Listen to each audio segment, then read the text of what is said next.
Mardi 24 janvier 2023, France 2 diffuse les 2 derniers épisodes de son docu-fiction L'affaire d'Outreau.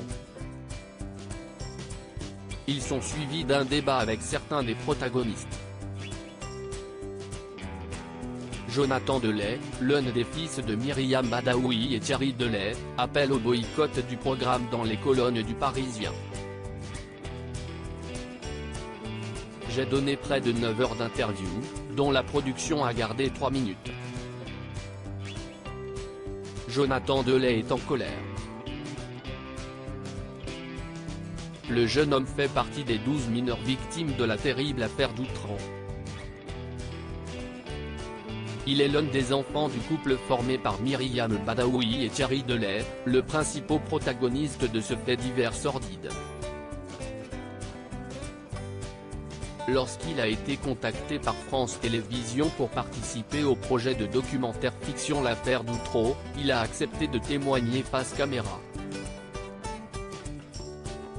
Mais après avoir visionné les premiers épisodes du programme de France 2, Jonathan Delay voit rouge.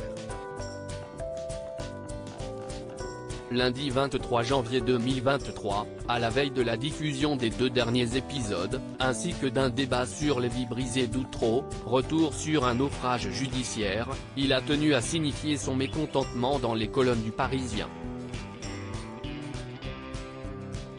Jonathan Delay, ce documentaire est infâme et complètement partial à l'issue du très médiatique procès d'Outreau. 13 des 17 accusés ont été acquittés par la justice. Dans le documentaire signé Agnès Pizzini et Olivier Ayache-Vidal, on donne la parole à certains de ces personnages clés de l'affaire. Un peu trop au goût de Jonathan Delay. Auprès de nos confrères, il regrette que 92% du temps est consacré à la parole des innocents contre 8% seulement aux enfants, à leurs défenseurs et aux intervenants sociaux. Ce documentaire est infâme et complètement partial, il enfonce des portes ouvertes en méprisant la parole des enfants dont 12 d'entre eux ont été reconnus comme victimes d'abus sexuels dans ce dossier, ajoute-t-il. Il dénonce un documentaire qui fait preuve d'une totale partialité en faveur des acquittés. Pourtant, comme le rappelle la victime, certains d'entre eux ont de nouveau franchi la porte du palais de justice, plusieurs années après avoir été blanchis dans l'affaire d'Outreau. Ces personnes n'ont pas été innocentées, elles ont été acquittées pour certains au bénéfice du doute. Au passage, il faut savoir que l'un des acquittés, Franck Clavier, est renvoyé devant le tribunal correctionnel pour agression sexuelle aggravée sur une de ses filles, précise-t-il.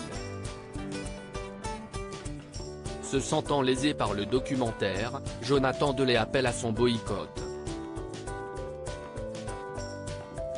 Jonathan Delay, j'ai la rage très actif sur les réseaux sociaux, l'auteur du livre Au-delà de l'irréparable, paru le 24 février 2021 aux éditions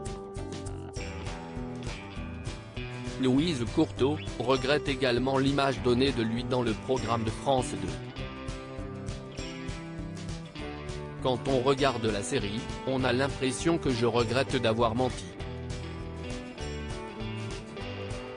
Or je n'ai pas menti, les enfants n'ont pas menti. J'ai la rage, déclare-t-il au Parisien. Et d'ajouter, le rendu qui a été fait est aux antipodes de l'engagement pris par la production. C'est sorti de son contexte, surjoué et diffamatoire. Au vu de sa réaction sanguine devant le rendu du docu-fiction, il y a peu de chances que Jonathan Delay gratifie la production de sa présence lors du débat. Son absence sera sans doute aussi remarquée que celle d'un autre protagoniste qui se fait très discret depuis le scandale suscité par sa participation à l'affaire. À lire aussi L'affaire d'Outreau, France 2, pourquoi faut-il absolument regarder cette série documentaire ?